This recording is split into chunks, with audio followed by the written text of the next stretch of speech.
Conheça o seu novo ambiente online de aprendizagem. Estúdio, sua jornada acadêmica na palma da sua mão.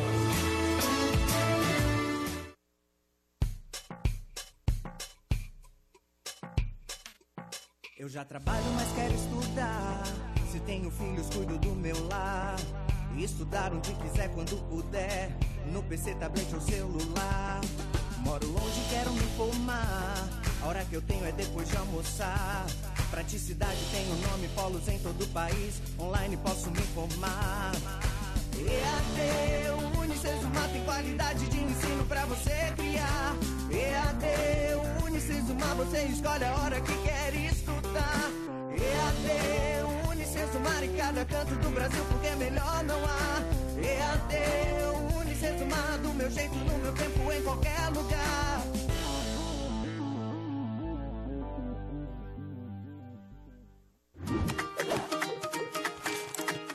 Livros impressos e digitais. Essa sempre foi uma das vantagens que a Unicesumar entregou para os seus estudantes. Mas nesses últimos tempos a gente parou para fazer algumas contas e, sinceramente, ficamos um pouco preocupados. De todos os livros impressos que produzimos anualmente, 200 mil não encontram o seu destino, as prateleiras dos nossos estudantes. Preocupante, não é mesmo? Mas juntos a gente pode mudar essa situação. Sabe como? Com o projeto Meu Papel no Mundo. Funciona assim. Vamos começar apresentando uma nova possibilidade aos nossos estudantes. Optar por receber ou não o livro impresso a partir do segundo módulo do curso. Essa simples alternativa pode mudar tudo. Ela significa menos papel, menos energia na produção, menos combustível no transporte e menos desperdício de livros.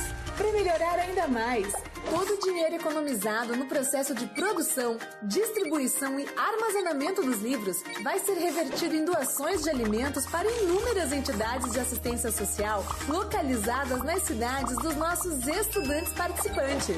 Com isso, meio ambiente e sociedade saem ganhando. Participe e exerça o seu papel no mundo. Olá, queridos estudantes, sejam bem-vindos ao nosso quarto e último encontro para falar sobre comunicação empresarial e negociação. Estou orgulhoso de estar aqui nesse cenário bonito. Tudo bem? Obrigada, tudo bem. Claro que tudo bem, mas nesse cenário impecável, aulas que foram preparadas com muito carinho para vocês pela professora Silvia. Deu muito trabalho, não? Coisinha. O trabalho é de quem está atrás da câmera, né? Na verdade eu só venho aqui e faço a aula, né? Exatamente. E uma aula, aliás, uma não, 3 aulas anteriores muito bem feitas e a quarta aula não será diferente. Então, foi preparado um conteúdo com muito carinho, daqui a pouco a mediação tem todos os recados, vocês sabem que amanhã encerram-se prazos. Possivelmente, alguns de vocês receberam a minha ligação essa semana dando um puxãozinho de orelha porque não haviam entregado as atividades. O prazo ainda está rolando, você ainda tem tempo. Então, assistam a aula bonitinho e, na sequência, aproveitem que já estão conectados e finalizem, terminem as atividades. Mas eu vou deixar você dar aula, afinal de contas a aula é sua, eu só quis poder aqui despedirmos da disciplina de comunicação e dar já um até logo, aliás, dar um olá para o módulo 53, que já vai começar. Prof, vai que é tua, boa aula. Obrigada, Vitor. Vamos lá, então, gente, começar com o nosso conteúdo de hoje, que diz respeito à 5ª unidade do nosso livro. Então, antes da gente fazer uma releitura, né, do que fizemos nas últimas aulas, eu quero só começar com uma frase que eu achei fantástica, que eu acho que serve muito para vocês, né, para nós aqui na área de comunicação e negociação. Que fala o seguinte: se existe uma chance, ou melhor, 1% de chance, negocie até o fim. Quando o cliente diz não, aí sim começa a negociação. Então, né, se existe 1% de chance, negocie até o fim. Quando o cliente diz não, aí sim começa a negociação. Então, vamos começar com o nosso conteúdo de hoje. Eu só vou pedir aqui ajuda para o Carlos. Carlos, você pode ver aqui para mim que parou de passar? Espera aí. Parou de passar. Pega aqui para mim, por favor. Gente, bastidores, hein? Funcionando tranquilo, tudo certinho. estava ligada, eu desliguei e liguei de novo. Não funcionou? Não, não foi. Mas vai, gente, vai tranquilo, a gente vai fazendo o negócio funcionar. Enquanto não começa, eu quero fazer, então, trazer para a gente o que nós estudamos nas últimas aulas, né? Então, nas últimas aulas, o que nós falamos? Falamos de comunicação, ok? Então, elementos de comunicação, falamos de comunicação integrada, obrigada, Carlos. Falamos de comunicação integrada, né? Eu acho que o meu problema está sendo aqui. Agora foi. Falamos de comunicação integrada, falamos sobre imagem organizacional, comunicação.com, a comunicação digital, vocês lembram disso, né? Comunicação digital. Falamos de etapas e estratégias da negociação, lembram disso também? E falamos do tripé da negociação na última semana, quando eu trouxe o exemplo da minha mãe e do meu pai, né? Na verdade, o meu pai só estava na foto de bonito, né? Porque quem faz a negociação toda sempre é a minha mãe. E aí, hoje, nós vamos falar, então, sobre a importância, começar falando hoje, sobre a importância da comunicação dentro da negociação. Já falamos sobre isso antes, mas vamos dar mais uma enfatizada nisso, porque vocês sabem o quanto é importante, né? Então, por que é importante a comunicação dentro da negociação? Porque ninguém negocia sozinho, né? Então, para você poder negociar, você precisa se comunicar com a outra pessoa. E aí, lembra que a gente falou lá sobre a questão das entradas, da transformação e das saídas? E aí eu comentei com vocês que se a entrada não for bem elaborada, não tiver uma boa argumentação, as saídas não vão ser boas, né? Às vezes a gente não consegue fechar uma negociação. Então, a comunicação, ela começa nas entradas, tá? Então, além de falar, o que é importante? Saber ouvir, tá? Mais do que falar, saber ouvir é muito importante, porque quando a gente ouve, a gente consegue receber as informações do nosso cliente e a gente consegue formular argumentos de acordo com as características desse público-alvo. E se a gente só fala e não ouve, a gente pode perder características, informações que são muito importantes para poder tocar essa negociação. Então, gente, saber ouvir é muito importante. Daqui a pouquinho eu vou fazer uma dinâmica com vocês que é bem interessante e dá para transmitir muito essa questão do saber ouvir. E quando a gente fala de saber ouvir, a gente tem que também entender dentro da comunicação que é importante saber utilizar o canal certo para transmitir a sua mensagem, para se comunicar com o seu cliente. Então, se eu for me comunicar com o meu público-alvo, são idosos de 80 anos, eu não vou fazer uma mídia digital para me comunicar com eles, exceto raras exceções, tá? Que conseguem, que tem essa pegada de digital e de mexer com celular, WhatsApp, Instagram. Gente, o pessoal de 85 anos não tem essa pegada. Qual que é a pegada deles? Televisão, né? Rádio. Meus pais, por exemplo, moram lá em Goiânia, interior do Paraná. Quem é daqui do Paraná deve saber mais ou menos onde fica. Uma cidadezinha de 29 mil habitantes. Para eles não têm 80 anos, eles têm na faixa de 70, mas para eles, mídia digital não funciona. O que funciona? A rádio. Então, assim, na cidade que eles vivem, os programas de rádio são desenvolvidos especificamente para a cidade, né? Tem rádios locais, e eles sabem tudo o que acontece e ouvem as promoções e fazem compras de acordo com aquilo que eles ouvem na rádio.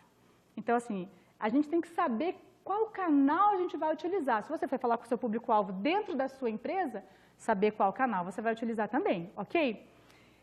Saber elaborar o conteúdo da mensagem, a linguagem é muito importante, tá? Então, que linguagem você vai utilizar para que público específico, ok? Cuidar com os ruídos. Lembra lá na primeira aula que a gente falou do ruído? Gente, ruído é um negócio que pode acabar com a sua comunicação e com a sua negociação, tá? Então, cuidar com os ruídos, tentar eliminar ao máximo os ruídos dentro da sua comunicação num processo de negociação. A comunicação promove relacionamentos. E dentro de negociação, o que importa? Relacionamento? Claro que importa. Por quê? Porque, como eu já falei, a negociação é feita com duas pessoas ou mais, né? E se a outra pessoa não gosta de você, se o santo não bate, o que acontece? Não tem acordo, correto? E aí, a comunicação ajuda a expressar as ideias e promove aquilo que você precisa para vender o seu produto, certo? E aí, quando a gente está falando sobre relacionamento e comunicação, a gente tem que entender que a negociação ela é feita com pessoas. E pessoas têm o quê? Histórias, pessoas têm valores, pessoas têm sentimentos e pessoas têm emoções. Na última aula falamos sobre isso, a importância de cuidar e prestar atenção nessas características das pessoas. A gente não está negociando, né, com um robô, a gente não está negociando com um número, está negociando com uma pessoa que tem um sonho, por exemplo, um sonho de comprar um carro, um sonho de comprar uma casa. Eu tenho um sonho de comprar uma casa, se Deus quiser, até o final do ano eu resolvo isso. Entende? Então, assim, são sonhos, né? E a gente tem que cuidar disso. Então, quando a gente pensa na questão do fator humano, eu tenho que pensar que você como líder, é um influenciador, ok? E como um influenciador, você precisa ser exemplo para a sua equipe. Se eles possuem um líder que não está nem aí, qual que vai ser o reflexo deles, junto aos clientes? Não vão estar nem aí também. Só que quando você desenvolve um relacionamento com o seu cliente, gente, é muito mais fácil para fechar um negócio, tá? Então, você como líder, pensando nessa questão do fator humano, pensando na questão de que você precisa da sua equipe. Você precisa da sua equipe para fazer os seus negócios, você precisa da sua equipe para que haja uma grande produção, para que haja lucro, né? Porque a gente trabalha para quê, né? A gente trabalha por prazer, claro. Mas a gente trabalha porque a gente precisa sobreviver, a gente tem que ganhar dinheiro, né? E se eu não consigo fechar um negócio, eu não ganho dinheiro.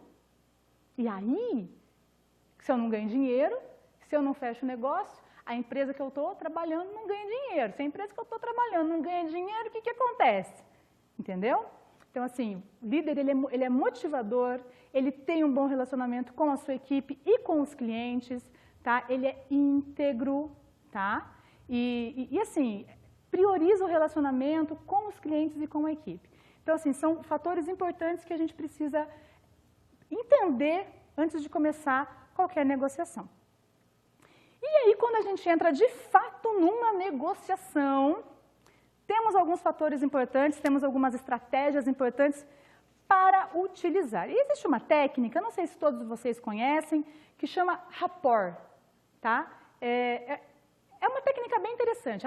Essa palavra rapport escreve R-A-P-P-O-R-T.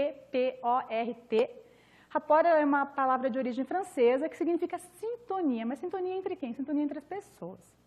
Como assim, prof? O que é rapport? Rapport é uma técnica que ela pode ser utilizada em vendas.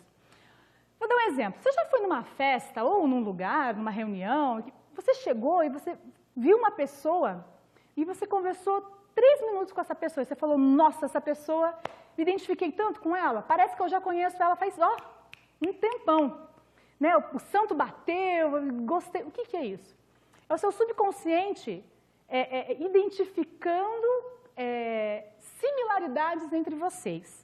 Tá? E aí, quando isso acontece, ele fala assim, essa pessoa tem os mesmos interesses, ela fala igual a você, e aí você gosta da pessoa. Por quê? Porque ela não é uma ameaça, ela não é uma coisa que, sabe? Mas isso também é possível ser feito propositalmente. Como assim?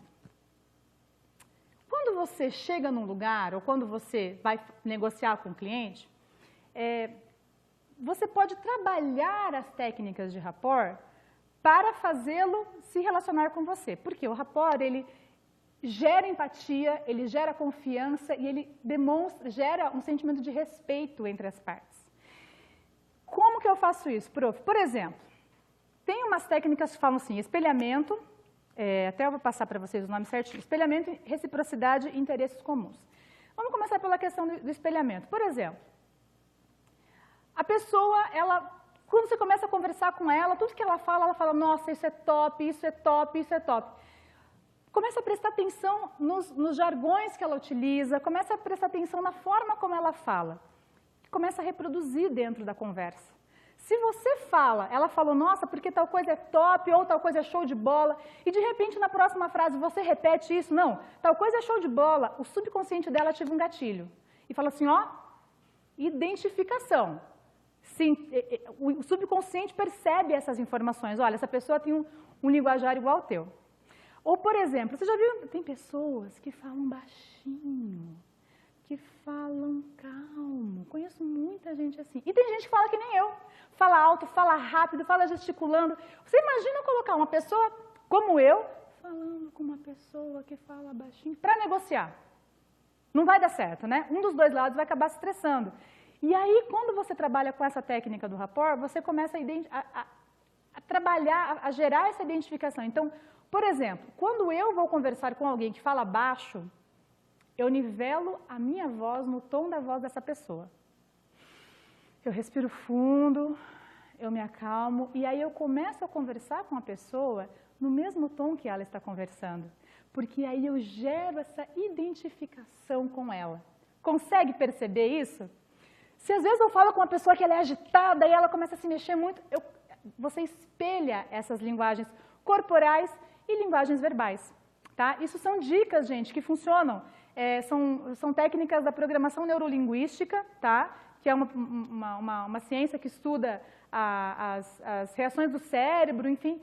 E, gente, é muito legal. Se você quiser se aprofundar no assunto, vai lá, porque funciona demais, ajuda muito. Então, assim, são dicas que são legais. A reciprocidade, a questão de você fazer favor à pessoa sem ela pedir, sabe? Sem querer alguma coisa em troca. Interesses comuns, assim, gente, quantas vezes você vai num lugar, comprar alguma coisa, e a pessoa começa a perguntar da sua vida pessoal. E, por exemplo, a pessoa vai comprar uma 4x4, uma caminhoneta, né? Mas você faz o quê? Porque eu tenho uma fazenda. Que legal, eu tenho uma fazenda. Eu vou na fazenda do meu tio, sei lá, né? Mas não necessariamente isso, mas assim, desenvolver, trazer à tona interesses que vocês possuem em comum para poder desenvolver uma conversa, um relacionamento e gerar essa identificação. Ok. Pessoal, antes da gente continuar agora o nosso conteúdo, eu vou levantar agora e vou mudar de lugar, porque a gente vai conversar com o William, que ele está aqui vendo vocês, acompanhando vocês e vendo o que tem de pergunta. Ele tem alguns recados muito importantes para dar para vocês sobre prazos. Então, Alessandro, chama o William para mim aí que nós vamos conversar com ele. William, como é que está aí? Como é que são as coisas? Que recadinhos você tem para a gente hoje? Olá, professora. Olá, caros alunos, tudo bem com vocês? Aqui é o professor William, seu mediador para a aula de hoje. E eu tenho alguns recados muito importantes para dar para vocês. Primeiro de tudo, as atividades de estudo estão no prazo final, na sua reta final, elas se encerram amanhã, juntamente com a atividade mapa. E aí, tudo feito, já tudo entregue? Se não, corre que ainda dá tempo. Pensando também nessa mesma perspectiva, amanhã ao meio-dia se encerra o prazo para agendamento de prova. Lembrando que agora vocês têm um formato diferenciado e vocês podem escolher à medida que o polo disponibiliza. Ou seja, o polo ao qual você tem os seus serviços presenciais, ele disponibilizou alguns dias da semana em alguns horários específicos que você também pode escolher para a sua prova, fora aquele clássico dia que você já tinha direito. Então, se você acessou a plataforma, já fez o seu agendamento, está tudo ok. Se não fez, então corre que o prazo também está acabando e se encerra amanhã ao meio-dia. Nossa, professor, mas se eu não agendar agora, eu perco? Você perde o prazo para a primeira oportunidade. Lembrando que para a segunda oportunidade as datas são diferenciadas de acordo com o calendário acadêmico, ok? Qualquer dúvida, qualquer contribuição com a nossa aula, chama aqui que eu vou estar lendo a sua questão para a professora, tá bom? Um abraço. Professora, segue a aula. Obrigada, William. Obrigada. Pessoal, olha, importante os recados do William, tá? Fiquem ligados, não vão perder prazo de prova, não vão perder o prazo para entregar o mapa, pelo amor de Deus. Vale ponto mapa e é uma notinha que vai ajudar demais na hora da prova, né? Tá dado ali, né, gente? Não vai deixar de fazer o mapa. Pessoal, vamos começar a falar, então, agora sobre estratégias e tipos de negociação. Quando a gente fala de estratégia, você pode pensar assim, ai meu Deus, mas tem muita coisa para aprender, tem muita coisa para usar, tem muita coisa para falar. Gente, fica tranquilo, tá? O que a gente está oferecendo para vocês aqui são dicas para vocês conseguirem melhorar a abordagem de vocês dentro de um processo de negociação, tá? Não significa que vocês obrigatoriamente têm que fazer tudo, até porque cada um tem o seu jeito de trabalhar, né? Tem o seu jeito de abordar conteúdo, então assim, fica tranquilo. A ideia é agregar o conteúdo para que vocês possam ter um trabalho melhor, ok? Então vamos começar falando sobre as estratégias que vocês podem utilizar numa negociação. A primeira estratégia, a gente chama de estratégia de competição. A estratégia de competição é a estratégia mais comum que a gente tem, tá, dentro de um ambiente de vendas, dentro de um processo de negociação. Por quê? Qual que é o objetivo da estratégia de competição? É o financeiro, tá? É atingir o ganho financeiro. Então, eu vou dar um exemplo prático para vocês. Você vai comprar um carro. Tirando a minha mãe, que consegue dar um desconto de R$5.000 numa compra de carro, eu não consigo. Acredito que o professor William também não consiga. Mas assim, quem consegue negociar bem, consegue, beleza. Mas geralmente as pessoas não têm essas técnicas, né? Então assim, quando a gente vai comprar um carro, a gente precisa de um carro, ok? Qual que é o objetivo do negociador, do vendedor? Vender o carro pelo valor que o carro pede, certo? E o seu objetivo é comprar o carro pelo valor que você tem. Se você tem 30 mil, você não vai comprar um carro de 40, né? Por mais que você tente negociar, o cara não vai tirar ali 10 mil de desconto. E aí, o que você faz? Você vai tentar negociar de todas as formas, de todos os jeitos. Se não der certo, se você não conseguir o valor que você quer, você vai para o concorrente, tá? Então, assim, o objetivo é a vantagem financeira. O lado que conseguir, ganhou. Então, o objetivo do vendedor é vender o carro por 40 mil. O seu objetivo é comprar por 30. O vendedor não vai baixar para 30 e você não vai pagar 40.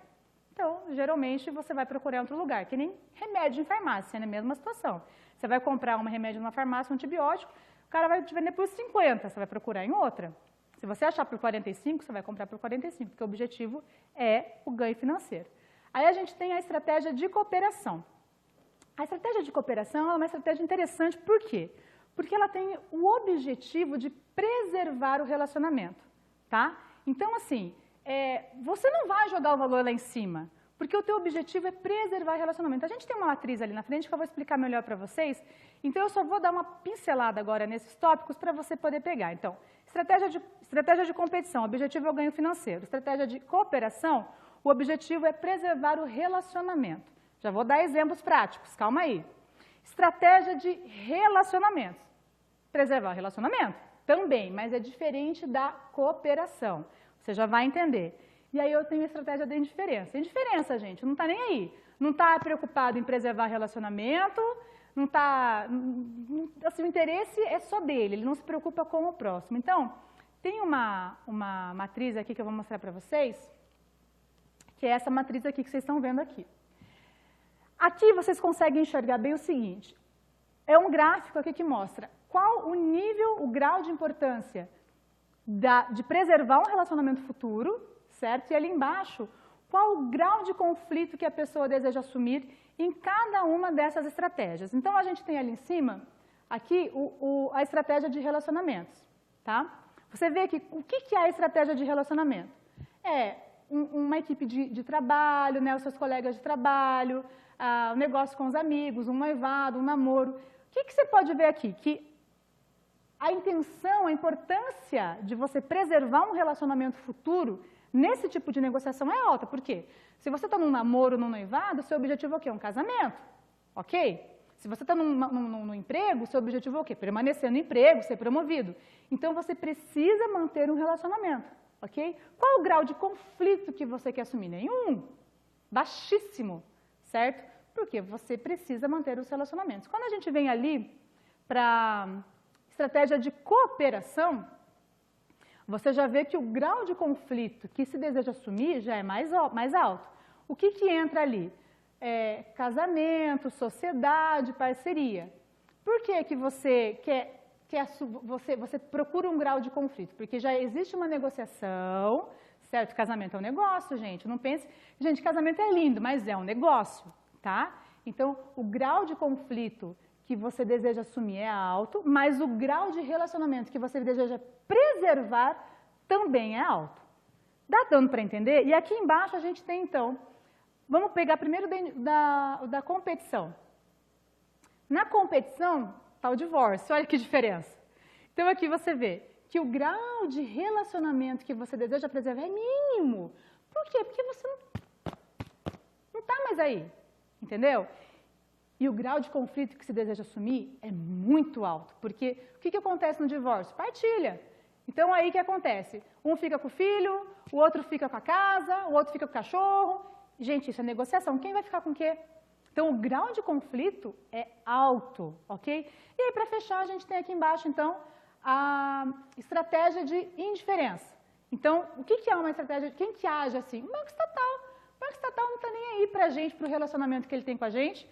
Ou se precisa ter uma negociação. Ele tem um valor lá, por exemplo, valor de juros. Você acha que ele vai negociar juros? Não vai, entendeu? Primeiro, porque ele não precisa se preocupar com o relacionamento com o seu cliente, tá? No caso de uma estatal, e não precisa se preocupar em desenvolver um conflito, uma negociação, porque é fixo, ele trabalha daquele jeito e a gente tem que obedecer e tem que aceitar. Entendeu? Mais ou menos como funciona? Vamos dar uma olhadinha, então, parece que, deixa eu chamar aqui, então, o professor William, parece que tem perguntas, William. Vem para cá, William, vamos lá, o que está acontecendo no nosso chat? Professor, eu estou até um pouco perturbado com essa questão da negociação no casamento. Não fala isso, professor, eu sou recém-casado. William, eu vou casar também. Eu vou casar em janeiro, William. Olha, deu até medo. Mas pensando nessa questão da negociação, os nossos alunos tiveram vários comentários aqui falando a respeito da rotina deles e quanto ao conteúdo da disciplina. O Alan Maximiano, de Manhuaçu, Minas Gerais, ele fez um comentário seguinte: sempre procuro saber dos clientes o motivo que os levaram a pensar em comprar ou trocar seu veículo. Assim posso me atentar ao que tipo de modelo vou oferecê-lo. Ou seja, passando seu conhecimento aos seus clientes. Fantástico. Ótimo, hein? Muito bom. Tentando vender benefícios e não apenas por lucro imediato. Então, ele já tem uma ideia diferenciada, a fidelização do cliente. Sim, você se colocar no lugar do cliente também causa esse impacto de fidelização. Contraponto, também mostrando essa realidade, aquele Santos, de Joaçaba, Santa Catarina, fez o comentário. Eu já utilizo a técnica de rapport na minha loja com os meus clientes, mas não sabia que se chamava exatamente assim. Na maioria das vezes funciona, pois o cliente se sente mais à vontade com o atendente e com a loja. Mais uma característica presente em você estar ali conversando ao mesmo nível com o seu cliente. Não é verdade, professor? O que você acha sobre isso? Nossa, William, é verdade. Eu acho que isso funciona muito para o aluno, funciona muito para o aluno, no caso, o nosso negociador, o nosso gestor, e funciona para o aluno e para o cliente. William, obrigada pelas participações. Me chama de volta quando você tiver mais. Já tenho. Já tem? Então deixa eu antes só comentar aqui, eu já volto com você. Pode ser? Tá bom. Beleza, obrigada. Pessoal, fantástico. Nossa, você é Maximiano? Maximiano. É o que a gente falou no começo, é se preocupar com a pessoa, se preocupar com o interesse do outro. Gente, fantástico. Quando você se preocupa, você desenvolve essa empatia com o seu cliente, nossa, ele vai gostar, é um relacionamento duradouro. Isso pode até, não sei se já aconteceu com você, mas às vezes, quando o cliente tem essa identificação com o vendedor, né, seja por meio de um rapport, ou seja por meio do interesse pela vida, pela história, às vezes o vendedor ele sai da loja, ele vai para outro lugar e o cliente acompanha. Na próxima venda, ele vai comprar com essa pessoa. Se ele chega lá na loja, a pessoa não está lá, ele procura onde ela está. Eu conheço várias pessoas que já passaram por isso, que só compram carro ou casa com determinadas pessoas, com determinados vendedores, porque se identificaram tanto que para eles não tem outra pessoa melhor. Vocês estão de parabéns. Daqui a pouco eu volto com o professor William, mas a gente tem que dar continuidade para o nosso conteúdo, porque a gente tem só 23 minutos e o tempo está correndo. Então, vamos lá continuar o nosso conteúdo. Vamos pensar aqui nos tipos de negociação. Quando a gente vem para os tipos de negociação, a gente tem aqui a abordagem distributiva, que é uma das, eu não vou dizer mais comuns, mas acontece muito. O que acontece na abordagem distributiva? O objetivo, gente, é ter ganho financeiro, tá? Não interessa, isso, assim, eu acho feio particularmente, tá? Porque às vezes eu acho que não é ético. Mas o objetivo é ter ganho financeiro. Não interessa se para isso o vendedor tem que passar por cima de alguém, tá? Ou se ele tem que cometer alguma coisa que não seja tão legal para poder atingir o seu ganho financeiro, tá? Então, assim, o que importa, as partes, no caso, né, do negociador, mas assim, as partes competem entre si. É como uma estratégia de competição, tá? Se você for perceber, você vê que tudo está muito ligado, está muito alinhado, tá? Então, aqui na abordagem distributiva, não existe relacionamento, o negócio é ganhar. Então, eu quero o carro por 30 mil, eu quero vender por 40 mil, tá?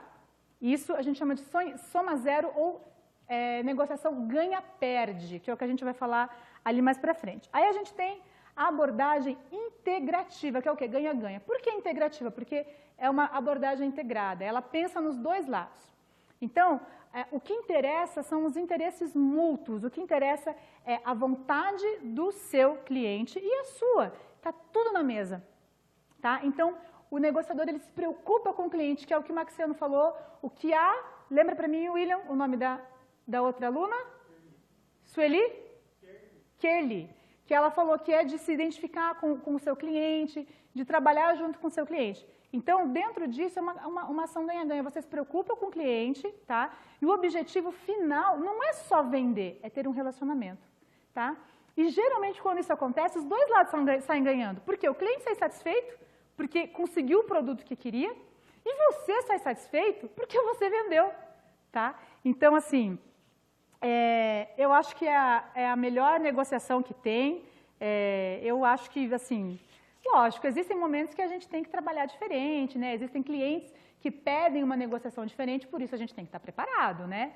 Aí a gente tem aqui a negociação ganha-perde, que é o que eu falei ali no começo, que é da abordagem distributiva, né? Que o interesse é ganhar o dinheiro, os dois lados vão competir, é uma negociação tensa, tá? E quem ganha é o lado mais forte, né? O lado que tem o maior poder de conhecimento. Lembra da aula passada? Poder de conhecimento, né? O lado que tem mais informação, que conhece mais o produto, vai ganhar. O outro lado vai perder. Então, um dos lados, nesse tipo de negociação, sempre vai sair insatisfeito, ok? Aí a gente tem a negociação ganha-perde disfarçada. Essa negociação é muito sem vergonha. Por que eu falo que é sem vergonha? Porque essa negociação é aquela que você sai da loja e passa uns 3 meses e você fala assim, meu, me passaram para trás. Gente, isso é muito sério. Porque quando a gente entra numa negociação, a gente tem que ter o objetivo o quê? De atender o nosso cliente de acordo com as necessidades dele. E o que acontece na ganha-perde disfarçada? É aquela negociação que não tem informação, aquela negociação que sabe, falta... Eu passei por uma coisa assim um tempo atrás com relação a um carro que eu comprei, que o negociador não falava o vendedor não falava muita coisa para mim, sabe? E eu perguntava, mas as revisões estão em dia? Não, tá tudo em dia, tá tudo em dia. E aí eu comprei um carro que eu gastei mais de 6 mil reais depois de um conserto com ele.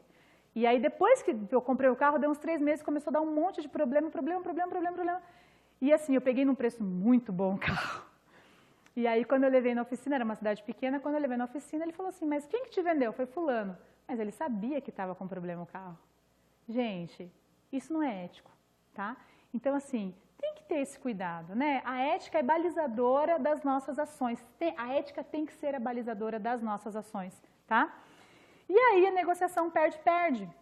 Opa, antes vem a ganha-ganha. A ganha-ganha eu já falei ali, que são ali atrás na abordagem integrativa, que é onde os dois lados saem ganhando, os dois lados saem felizes, o negociador respeita as diferenças, respeita os valores e coloca os próprios valores na mesa.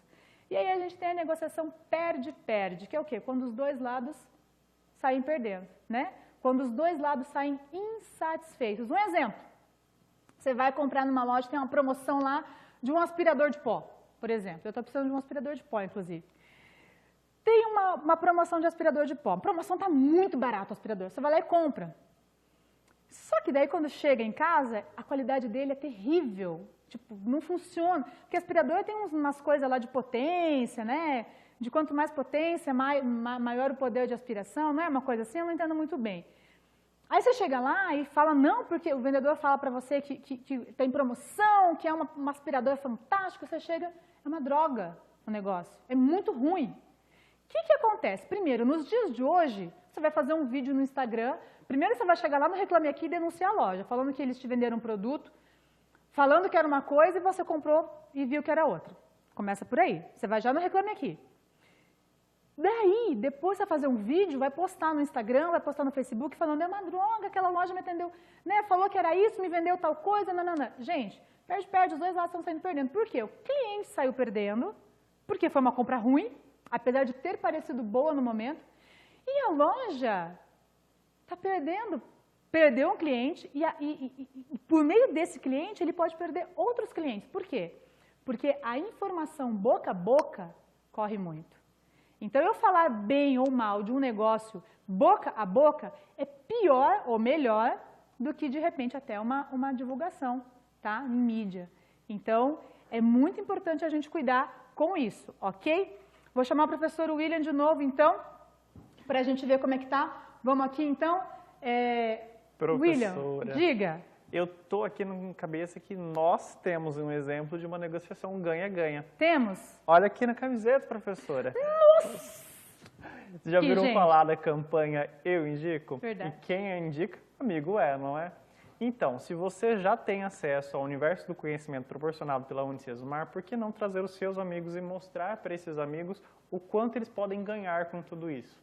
Sim, ao mesmo tempo, você também pode ganhar algo em troca. Sim, cada amigo matriculado você tem uma porcentagem de desconto e quem sabe não ganhar um carro no final da promoção? Olha! E aí? Não é um ótimo exemplo, professora? Com certeza. Já juntando tudo isso, o professor Vitor tem uma curiosidade. Mas a prioridade, como são os alunos, deixa eu colocar a Amanda aqui na frente. A Amanda é lá de União da Vitória. União da Vitória, deixa eu falar, eu morei lá. Salve, União da Vitória! Ela comentou o seguinte, na farmácia que trabalho, atendo de todo tipo de pessoa de todas as cidades. Utilizo muito a técnica Rapport diariamente, mas não sabia que tinha um nome tão bonito. Funciona muito bem, indo do jovem que busca ajuda para algo até o idoso que precisa de mais atenção. Ótimo. São pessoas e situações diferentes que instigam a mudar a postura e o modo de falar com cada situação. Perfeito, Amanda. Muito falar bom. ali no mesmo patamar do cliente é algo essencial para uma pessoa que trabalha com vendas e com a comunicação, com a negociação, certo? Verdade. E o professor Vitor tem uma curiosidade aqui, professora. Diga. Na sua rotina com a equipe do estúdio, como você busca a cooperação entre os membros da equipe? Olha isso. Olha. Joguei, hein, professora? E aí, qual é a resposta? Bom, professor, vamos lá então. Aqui no estúdio, eu lidero uma equipe de 40 pessoas. É bastante gente. Como que a gente busca a cooperação? Eu acho que a coisa mais importante é o relacionamento, tá? Relacionamento, gente. Então, assim, quando eu entrei, é até legal falar isso, porque quando eu entrei, eu vim de um ambiente de televisão, em que é completamente diferente o jeito de se abordar a equipe do que é aqui. Em televisão, o pessoal não tem muita paciência, não. Televisão, quando você entra num jornal, ao vivo, e dá um erro, é um xingando o outro, todo mundo, é palavrão atrás de palavrão, saiu do jornal, o pessoal vai tomar cerveja no boteco. É assim. Aqui é completamente diferente. Eu não podia ter esse mesmo comportamento. Não que eu fale palavrão e vá tomar cerveja no boteco depois, mas assim, na TV eu precisava ter um comportamento mais duro, por ser mulher, por estar cercada de homens, e é mais complicado. Quando eu vim para cá, a minha equipe também é, assim, predominantemente de homens. E aí eu cheguei com um comportamento mais duro e comecei a perceber que aqui não funciona assim. Então, aqui, primeira coisa, gente, quando eu chego aqui, eu converso com todo mundo, né? São 40, eu entro no estúdio, tudo bem, Carlos, como é que você tá? Eu pergunto para ele, você tomou café? Aí ele fala, tomei. Tá bom ou tá ruim? Tá mais ou menos. Eu chego pro pessoal, eu desenvolvo, procuro ter essa proximidade com todos. A minha sala, ela está o dia inteiro aberta para que eles possam vir até mim, conversar, se eles têm alguma coisa que está incomodando, se eles têm alguma dúvida, se eles têm alguma sugestão, porque, gente, eu não sei tudo, tá? Eu estou nesta área de gestão há 5 anos, eu estou na área de comunicação há 12, mas, assim, a gente não sabe tudo. Todo dia a gente está aprendendo alguma coisa, ok? E aí, quando você vê, tem pessoas aqui que têm muito mais tempo de experiência do que eu. Tem gente que está na área há 18 anos, há 20 anos. Então, todo mundo tem alguma coisa para compartilhar com você. Todo mundo tem alguma coisa para trazer e falar assim, Silvia, eu acho que a gente podia trabalhar de tal forma no estúdio. Eu acho que a gente podia fazer tal coisa. Então, assim, a minha sala, a minha porta está sempre aberta para que eles venham dar as sugestões. E eu nunca vejo isso como uma crítica ou como eu quero saber mais do que você. Entende? Então, assim, dentro da equipe, ter essa comunicação é muito válida. A gente faz reuniões assim, periódicas, uma vez a cada 2 meses, para passar, para alinhar como é que está o conteúdo, o que precisa melhorar, se tem alguém insatisfeito. Às vezes demora um pouco mais porque a nossa agenda é bem lotada, mas a gente trabalha com a comunicação com todo mundo. Procura trabalhar, apesar de ser uma equipe grande. E aí eu tenho o Douglas, que é o meu gerente, que me apoia também, que me dá esse suporte para a gente poder trabalhar dessa forma. Será que eu respondi, William, o que o professor queria saber? Eu espero que sim. E aí, professor? Conta pra gente, contemplou a resposta? Obrigada, William. Vou dar sequência no conteúdo, que a gente já está quase acabando, tá bom? Okay. Valeu. Pessoal, eu vou pegar minha outra fichinha aqui, que é minha outra cola, tá? Que eu não posso falar coisa errada para vocês, né? Já pensou? Toma uma bronca. O coordenador está assistindo a aula. Deus me livre se eu falo coisa errada. Toma bronca, sou demitida. Vamos continuar aqui, então, com o nosso próximo tópico, que são os movimentos da negociação. Gente, você pode, quando você entra num processo de negociação, são 4 coisas que podem acontecer. Você pode fechar um acordo, né? Um acordo mútuo, tá? Você pode fechar um acordo por meio de uma coerção, por meio da emoção e por meio do raciocínio lógico. Qual deles é o melhor, prof? Aquele que você se sente mais à vontade para trabalhar, ok? Sempre respeitando os limites da ética, beleza? Que isso é muito importante. O acordo, então, o que é? Quando as concessões são mútuas, os 2 lados estão equilibrados dentro do jogo, sabe? Os 2 lados sabem o que querem, estão respeitando os relacionamentos, estão preservando os valores, e aí você chega num acordo, ok? Antes da gente continuar, o William está liberando a enquete. Pessoal, avaliem a nossa aula. Esse tipo de avaliação serve para a gente crescer e produzir conteúdos melhores para vocês, beleza? Responde a enquete lá. Vamos dar sequência, então. Acordo quando os 2 lados estão equilibrados. Pensa numa balança. Os 2 lados estão equilibrados, ok? Os 2 lados estão em pé de igualdade dentro da negociação. Não tem uma tensão, não tem uma competição. Quando a gente vai para a coerção, na coerção já tem um lado mais forte, sabe? A negociação tem pensa num cabo de guerra, tá? A negociação tem um lado que está puxando mais forte. Como que ele puxa mais forte? Com conhecimento, com informação. Ele tem poder de conhecimento, ele tem poder de informação. Então, com esse poder, ele consegue dominar, tá?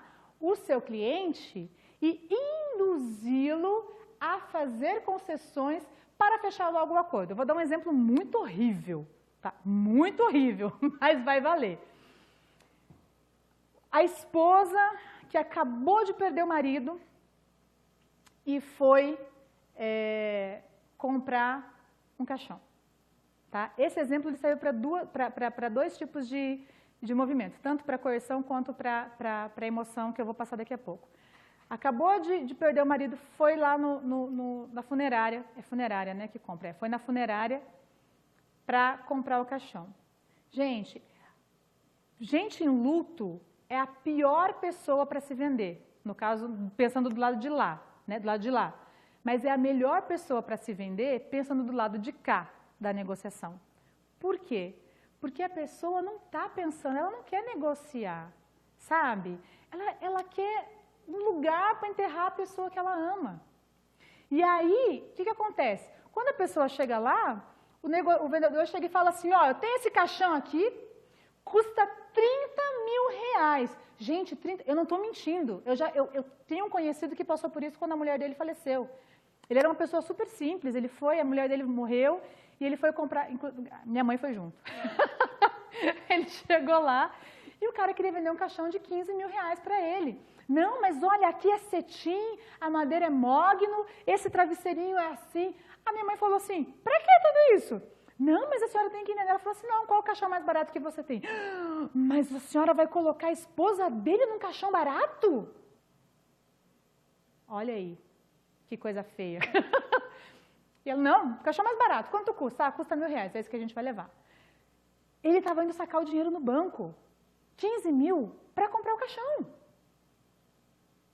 Tá vendo? Ah, eu acho feio isso, particularmente. Mas acontece, eles ganham, eles vendem, eles precisam ganhar dinheiro. E aí a gente tem emoção também, que essa questão da emoção, ela pode ser para dois lados. Uma que é isso que eu estou falando agora, que ele tá mexendo com o emocional, mas pensa bem, a sua esposa linda, maravilhosa, ela merece um caixão desse aqui, todo forrado com cetim, com penas de ganso. Não, gente, desculpa, tá, quem pensa o contrário, mas assim, eu não vou pagar 30 mil num caixão, 15 mil num caixão. A pessoa está fragilizada. Se a pessoa tiver em sã consciência, ela não vai pagar isso. Lógico, se ela tiver dinheiro, vai depender das situações financeiras, né? Mas a emoção também pode ajudar, pode contribuir. Eu morei muitos anos no Nordeste. E assim, eu morei muitos anos no Nordeste, morei muitos anos em Curitiba. Pessoal, é completamente diferente você ir comprar um carro em Curitiba e você ir comprar um carro em João Pessoa. As pessoas, lá em João Pessoa, quando você vai comprar, as pessoas te acolhem de uma forma que você fala assim, eu quero comprar esse carro. Porque as pessoas têm uma emoção, têm uma história, não sei o que é, mas é gostoso demais, você se sente muito acolhido. E eles trabalham com essa emoção dentro do ambiente, tá? Em Curitiba eu já passei por situação de chegar numa loja para comprar um carro e o vendedor nem olhar na minha cara, tipo assim, você quer comprar, compra. Lógico, nós estamos generalizando, pelo amor de Deus, mas assim, quando você trabalha o seu emocional para você conseguir atingir o seu cliente, que é o que a gente já falou, que é o que vocês estão participando aqui já falaram, de se preocupar com o cliente, de perguntar sobre a família. Tem uma criança junto, você pega e dá um papel para a criança desenhar. Pronto, você ganhou a mãe. Entendeu? Então, são essas coisas que ajudam. E aí a gente tem um raciocínio lógico, que, gente, é a melhor opção. Por quê? Com o raciocínio lógico, você trabalha com o seu conhecimento, por isso que tem que ter planejamento, né? Você tem que conhecer o seu produto. E aí você trabalha com esse conhecimento para desenvolver argumentos, tá? Você trabalha com a lógica para embasar os seus argumentos de tal forma que vai chegar uma hora que o teu cliente não vai mais ter o que argumentar. Ele vai falar, não sei o que falar. Aí você fala, então compra. E aí ele compra, entende? Então, assim, é a melhor, gente. Se você trabalhar com o raciocínio lógico, não tem erro. Você vai conseguir fechar o acordo, tá? E aí, eu vou falar um pouco da ética nas negociações, mas eu vou passar os slides porque a gente está com bastante coisa, tá? Então, assim, a questão das posturas, vocês podem ver depois no livro, tá? Mas, assim, dentro das posturas, jogador, idealista e tal, uma coisa que eu vou só falar antes, gente, tente não matar a sua ética para conseguir uma venda, para fechar um acordo, para fechar um negócio, tá? Preserve quem você é, preserve os seus valores. Gente, você nunca vai perder com isso, acredite. Você nunca vai sair perdendo, a sua imagem não vai ser danificada, tá? Cuide com a ética, tenha a ética como balizadora dos seus princípios da sua vida, dos seus negócios. Dentro da empresa como um líder, tá? Dentro da empresa como gerenciando a sua equipe, ok? Fora da empresa com o seu cliente, ou dentro da empresa com o seu cliente, dependendo de onde você estiver atendendo. Tenha a ética como balizadora, respeite seus valores, tá? E não tem erro. E aí eu trouxe para a gente uma questão de aplicação que tá dentro do conteúdo estudado, tá? E aí a gente vai fazer uma leitura. Alessandro, você joga essa questão na tela para mim, por gentileza, para a gente ler junto? Vamos lá. A questão é a seguinte, qual a melhor postura a se adotar em uma negociação? Isso vai de negociador para negociador, foi o que já falamos agora durante a aula.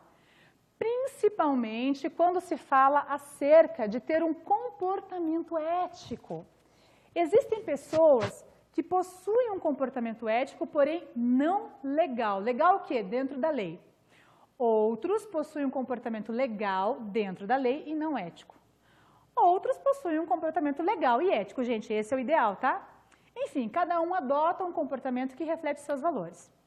Muitos negociadores veem as suas negociações como uma disputa. Dessa forma, cada negociador precisa adotar uma postura básica para essa disputa, né, para esse jogo. Essas posturas são conhecidas como postura do jogador, postura do idealista e postura do pragmático. Com base nessas afirmações, avalie as afirmativas abaixo. Vamos lá, afirmativa 1. Existem situações em que táticas como blefe, o que é blefe? Mentira! São aceitas. Contudo, há limites, pois a linha entre o blefe e a fraude é muito tênue. Isso está correto? Está correto, já vou comentar isso. Alternativa 2. Na postura idealista, os negociadores preferem ser honestos e sinceros, mesmo que isso prejudique sua posição estratégica. Gente, certíssimo! Mesmo que prejudique sua posição estratégica, mesmo que de repente ele não feche o negócio, dentro desta postura idealista, os negociadores preferem ser honestos e sinceros. Eles preferem colocar os seus valores acima de tudo. Não estou falando que só essa é certa, tá? Só isso é certo, mas é válido. E aí a gente tem aqui a terceira alternativa. A melhor postura vai variar de acordo com a estratégia que se deseja utilizar, bem como a postura ética do outro negociador. Certo? Também. Então, quando a gente está trabalhando aqui nesse conteúdo, aqui nessas três alternativas, as três estão certas, tá? Postura do jogador, blefe, se precisar passar por cima do outro, ele vai passar por cima do outro para chegar onde ele quer. Isso é certo? Gente, cada um é cada um, tá? É algo, o blefe não é ilegal, tá? Mas, assim, eu não estou condenando, mas assim, se você tem um cliente que está adotando essa postura, você vai ter que adotar uma postura de acordo com a postura do seu cliente, óbvio. Você não vai ser massacrado pelo cliente também e perder a sua venda, ok? A postura idealista, ele fica ali sem querer, ele pode até perder uma venda para não ferir os seus valores éticos. É bom, gente, 50-50, tá? Vai de acordo com os valores da pessoa. E aí a gente tem a postura do pragmático, que é um meio termo. Ele pode usar o blefe, fazer uma mentirinha se precisar, mas ele cuida para não manchar a sua imagem, tá? Então, assim, a minha sugestão, a minha dica para você, assim, daí só para a gente saber as alternativas aqui, então, a letra E. As três alternativas aqui embaixo, as três alternativas estão corretas, tá? Dentro das três que a gente avaliou ali. Então, só para a gente finalizar agora, gente, o que é importante, tá? Para você, dentro do seu processo de negociação, você como um negociador. Primeira coisa, se interesse pelo seu cliente, conheça o seu cliente. E cliente, gente, vamos lembrar lá, seu cliente externo e sua equipe, tá? Os dois são seus clientes. Conheça o seu cliente, conheça os seus interesses, se preocupe com ele, se comunique com ele, ok? E nunca deixe a ética sair da sua vida como negociador. Isso nunca vai te prejudicar, tá? Tendo a ética como balizadora. Pelo contrário, só vai te ajudar. Pessoal, nosso tempo acabou. Ficamos por aqui. Eu vou chamar o professor William só para dar um tchauzinho para vocês. E aí, semana vocês estão em prova, não esqueçam de agendar a prova. Eu espero que vocês tenham aprendido dentro desse conteúdo. Eu espero que vocês tenham gostado das aulas. Fizemos tudo com muito carinho para vocês. Professor William. Pessoal, um recadinho final. Se vocês ainda têm algum interesse por conteúdos extras, curiosidades, algo relevante, eu pergunto, já acessaram a Sala do Café? A Sala do Café, tanto nessa disciplina quanto em todas as outras que já foram e vão ser realizadas, ela é muito importante no desenvolvimento, no aprofundamento desses conteúdos. Então, dá uma passadinha lá que eu tenho certeza que tem algo de extrema relevância para vocês. E mais um ponto a ser colocado em pauta aqui. Não se esqueçam, entregar as atividades, o mapa está sendo finalizado e agendar a prova se você vai realizar a prova em primeira oportunidade, ok? O prazo se encerra amanhã, para agendamento ao meio-dia e para as atividades logo mais no final da noite, certo? Espero vocês lá, pessoal. Professora? Obrigada, William. Pessoal, ficamos por aqui. Um beijo para vocês. Até a próxima. A gente se vê. Tchau, tchau. meu jeito, no meu tempo, em qualquer lugar.